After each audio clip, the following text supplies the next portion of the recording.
Hello दोस्तों, स्वागत है आपका द लर्निंग पॉइंट में। पिछली वीडियो के अंदर हमने सीखा था कि ऑपरेटर्स क्या होते हैं पाइथन के अंदर, और हमने ये भी जाना था कि टाइप्स ऑफ ऑपरेटर्स क्या होते हैं। तो हमें पता चला था कि हमारे पास अरिथमेटिक ऑपरेटर होते हैं, assignment, comparison, logical, identity, membership और बिटवाइज ऑपरेटर्स होते हैं। तो एरिथमेटिक ऑपरेटर्स हमारे ये हुए जिनसे हम मैथ्स कर सकते हैं। असाइनमेंट ऑपरेटर्स वो होते हैं जिनकी मदद से हम वेरिएबल को वैल्यू असाइन कर सकते हैं। कंपैरिजन ऑपरेटर्स जिनसे हम कंपेयर कर सकते हैं अलग अलग वेरिएबल्स या फिर वैल्यूज़ को। लॉजिकल ऑपरेटर जिसकी मदद से हम अलग अलग स्टेटमेंट्स को ट्रू या फिर फॉल्स के अंदर बता सकते हैं। आइडेंटिटी ऑपरेटर जिसके अंदर ये पता चलता है कि क्या कोई भी दो चीज़ें सेम ही ऑब्जेक्ट को डिनोट कर रही हैं या फिर नहीं। मेंबरशिप ऑपरेटर जिसके अंदर पता चलता है कि कोई भी सीक्वेंस के अंदर क्या कोई एक एलिमेंट प्रेजेंट है या फिर नहीं। और हमारा बिटवाइज ऑपरेटर हमारी बिट्स के लिए यूज़ किया जाता है।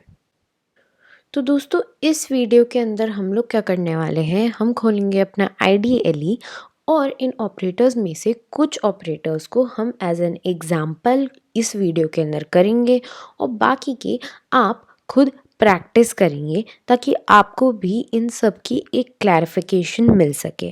तो दोस्तों, हमने खोल लिया है IDLE। अब हमारे पास सबसे पहले ऑपरेटर्स हैं अरिथमेटिक ऑपरेटर्स। तो इन बेसिक अरिथमेटिक ऑपरेशंस को करके देखते हैं। तो सबसे पहले तो हमारा एडिशन ही होता है। तो 5+2 हमें हमेशा क्या देगा, 7 देगा। अगर हम x इज इक्वल्स टू 5 कर दें और y इज इक्वल्स टू 2 कर दें और उसके बाद करें x प्लस वाई, तो वो भी हमें 7 ही देगा। ठीक है, तो ये हुआ हमारा एडिशन का। सेम वे में आप x माइनस वाई भी कर सकते हो, तो आपके पास 3 आ जाएगा। आप अगर प्रिंट x माइनस वाई करते हो इंटरैक्टिव शेल के अंदर तो वो भी आउटपुट दे देता है, और सिंपली x माइनस वाई करते हो तो वो भी आउटपुट दे देता है। लेट्स सी, मैं कोई d नाम का वेरिएबल बना रही हूँ, उसके अंदर x माइनस वाई कर दिया। तो आप यहाँ पे देख सकते हो हम दो दो ऑपरेटर्स का इस्तेमाल कर रहे हैं।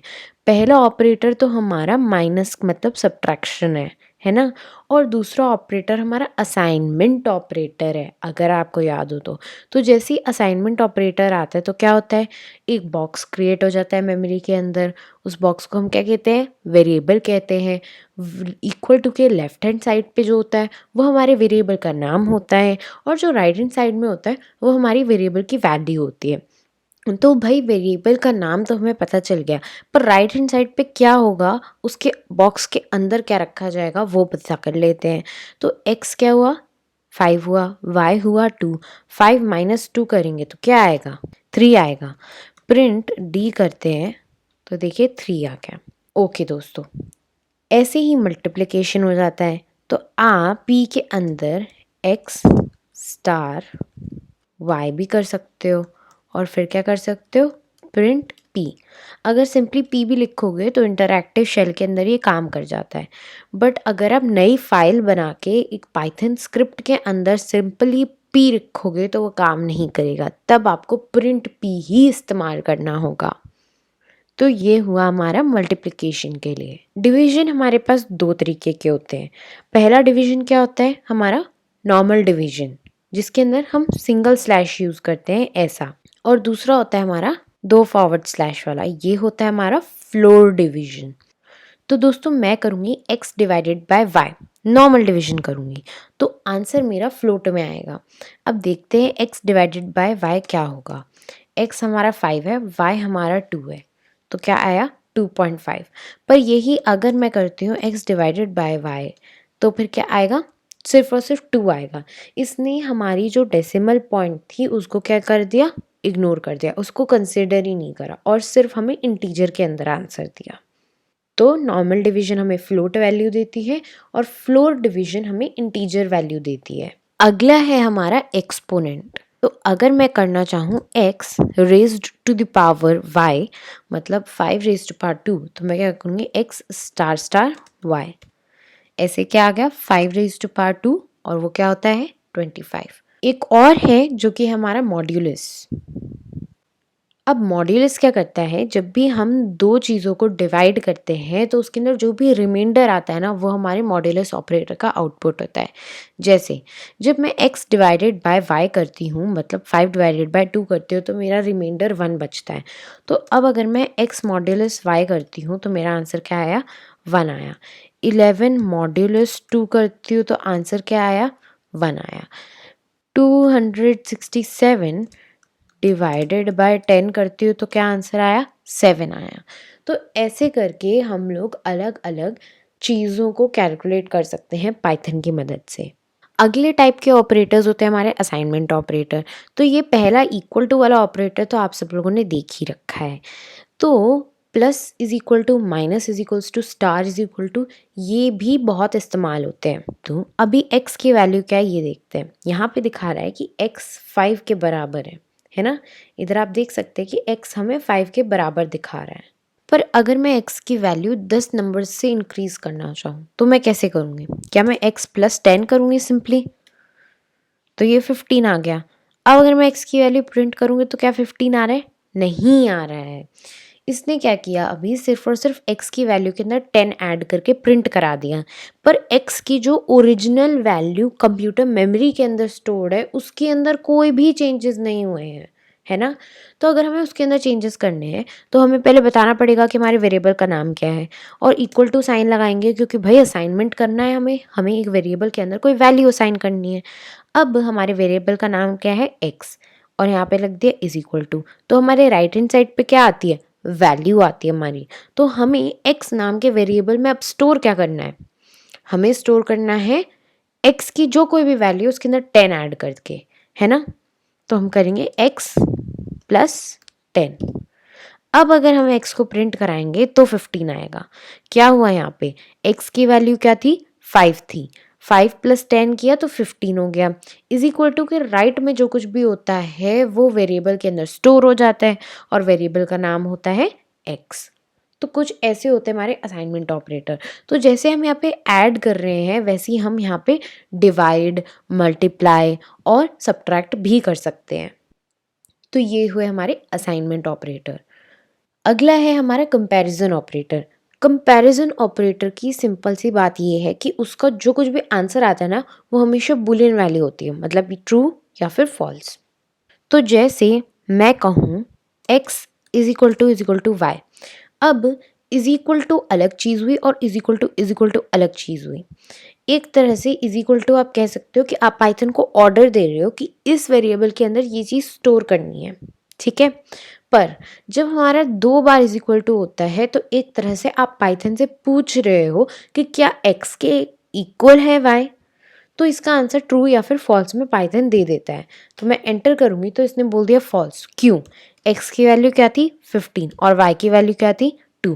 क्या 15 2 के इक्वल है, नहीं है, तो इसलिए ये फॉल्स आ गया। बट यही अगर मैं करूँ x is greater then y तो क्या आएगा, मेरा ट्रू आएगा, क्योंकि 15 जो है वो 2 से बड़ा है। अच्छा, अगर मैं कहूँ x is greater than equal to y, या तो ग्रेटर देन है या फिर इक्वल टू है, तो इसका आंसर भी ट्रू आएगा। क्योंकि माना कि इक्वल नहीं है, 15 2 के इक्वल नहीं है, पर 15 2 से बड़ा तो है ही ना, तो इसलिए यहाँ पे ट्रू आया। आप x को किसी और वैल्यू के साथ भी कंपेयर कर सकते हो। मान लो आप 100 से कंपेयर कर लो, क्या x 100 से बड़ा या फिर इक्वल है, तो नहीं। x की वैल्यू 15 है ना, यहाँ पे हम देख सकते हैं x की वैल्यू 15 है इधर, और यहाँ पे हमने 100 के साथ कंपेयर करा है। तो ऑफ कोर्स यार 100 कभी भी 15 से ज़्यादा तो हो नहीं सकता और ना ही इक्वल हो सकता है। तो ये वाली स्टेटमेंट क्या हुई, फॉल्स हुई। तो ऐसे हम लोग यूज़ करते हैं हमारे कंपैरिजन ऑपरेटर्स। अगला है हमारा लॉजिकल ऑपरेटर। लॉजिकल ऑपरेटर के अंदर भी हमें आंसर ट्रू या फिर फॉल्स के अंदर मिलता है। तो लॉजिकल ऑपरेटर के अंदर हम 3 चीज़ें यूज़ करते हैं, एंड, और नॉट। तो दोस्तों लॉजिकल ऑपरेटर्स का सीन कुछ ऐसा होता है कि हमारे पास कोई स्टेटमेंट होती है, ठीक है। ये हमारी ब्रैकेट के अंदर हमारी एक स्टेटमेंट हुई, और यहाँ पे हम अपना ऑपरेटर लगा लेते हैं, जैसे हमने एंड लगा दिया, और फिर हमारी एक और स्टेटमेंट हो गई, ठीक है। अब ये स्टेटमेंट हमारी कुछ भी नहीं है, ये हमारी एक तरह से कोई कंडीशन है जो कि हम लोग कंपैरिजन ऑपरेटर से निकाल रहे होते हैं, या जिसका आंसर जो आता है ना हमारा बुलियन के अंदर आता होता है। और सेम इसके साथ होता है दूसरी स्टेटमेंट के साथ।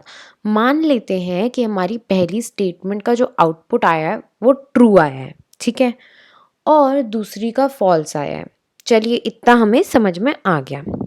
अब क्या होता है, अगर हमारी इन दोनों स्टेटमेंट्स के बीच में एंड ऑपरेटर लगा हुआ है तो फिर हमें ये देखना पड़ता है कि क्या दोनों स्टेटमेंट्स ट्रू है। अगर दोनों स्टेटमेंट्स ट्रू होंगी तभी जाके हमारा आंसर क्या आएगा, ट्रू आएगा। अगर उनमें से एक भी फॉल्स हुई तो हमारा आंसर आएगा फॉल्स। अगर यही हमारा और है, ठीक है, तो और के अंदर क्या होता है, अगर एक भी स्टेटमेंट ट्रू है तो काम हमारा हो जाएगा और हमारा आंसर ट्रू आएगा। एक होता है हमारा नॉट। नॉट खास है, और एंड के अंदर हम दो स्टेटमेंट्स का इस्तेमाल करते हैं, पर नॉट के अंदर सिर्फ एक ही का इस्तेमाल होता है। आप लिख दो नॉट। अब स्टेटमेंट के अंदर जो कुछ भी आता है, जैसे ट्रू आया, अब नॉट ट्रू तो उसका क्या हुआ, फॉल्स हुआ। तो ऐसे काम करता है। चलिए देखते हैं। मैं दे रही हूँ a इज इक्वल्स टू 6 और मैं दे रही हूँ b इज इक्वल्स टू 10। अब मैंने कहा a is greater than 10 and a is equal to 0। आपको याद होगा ये हमारे दो इक्वल टू लगते हैं जब हम लोग कंपेयर कर रहे होते हैं कि दोनों इक्वल हैं या फिर नहीं। तो अब क्या हो रहा है, आप गेस कर सकते हो क्या आउटपुट क्या आएगा अगर आपको कॉन्सेप्ट क्लियर हो गया है। तो सबसे पहले हम यहाँ पे देखते हैं a इज ग्रेटर देन 10। तो क्या a 10 से बड़ा है, a 10 से बड़ा नहीं है, तो इसका आंसर आया फॉल्स। और क्या a 6 के इक्वल है, तो हाँ a 6 के इक्वल है। यहाँ पे ये वाला जो स्टेटमेंट है ये हमारा फॉल्स है, पर ये स्टेटमेंट ट्रू है। तो आंसर क्या आएगा, हमारा आंसर आएगा फॉल्स। क्यों फॉल्स आएगा, क्योंकि ये एक स्टेटमेंट हमारी फॉल्स है और एक स्टेटमेंट ट्रू है। एंड ऑपरेटर जब भी लगता है हमारा तो दोनों स्टेटमेंट ट्रू होनी चाहिए। तो अगर यही सेम होता, a is less than 10 and a is equal to 6, तो क्या आ जाता, ट्रू आ जाता हमारा। ऐसे ही अगर हम कहें a is equal to b और a इज इक्वल टू 6। अब इन्होंने पूछा क्या a is equal to b है, a और b इक्वल है, तो नहीं। a की वैल्यू 6, b की वैल्यू 10, 6 के 10 के इक्वल नहीं है। और के अंदर हमारा आया क्या a 6 के इक्वल है, तो हाँ है।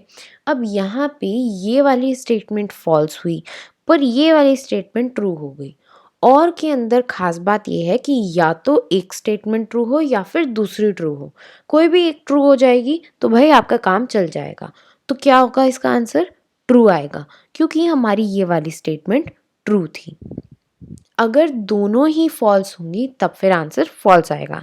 जैसे a is equal to b और a इज ग्रेटर देन 10, तब इसका आंसर आ गया फॉल्स। अगर मैं लिखूँ not a is equal to b, तो क्या a b के इक्वल है, नहीं, तो इसका आंसर क्या आएगा, फॉल्स। और नॉट फॉल्स क्या होगा, ट्रू। तो कुछ ऐसे हमारे काम करते हैं लॉजिकल ऑपरेटर्स। तो दोस्तों इस वीडियो के लिए इतना ही। Thank you so much for watching. अगली वीडियो के अंदर हम यही टॉपिक को कंटिन्यू करेंगे। हम आइडेंटिटी ऑपरेटर, मेंबरशिप ऑपरेटर और बिटवाइज ऑपरेटर के बारे में पढ़ेंगे। तो मिलते हैं आपको अगली वीडियो के अंदर, और द लर्निंग पॉइंट को लाइक, शेयर और सब्सक्राइब करना मत भूलिएगा। बाय।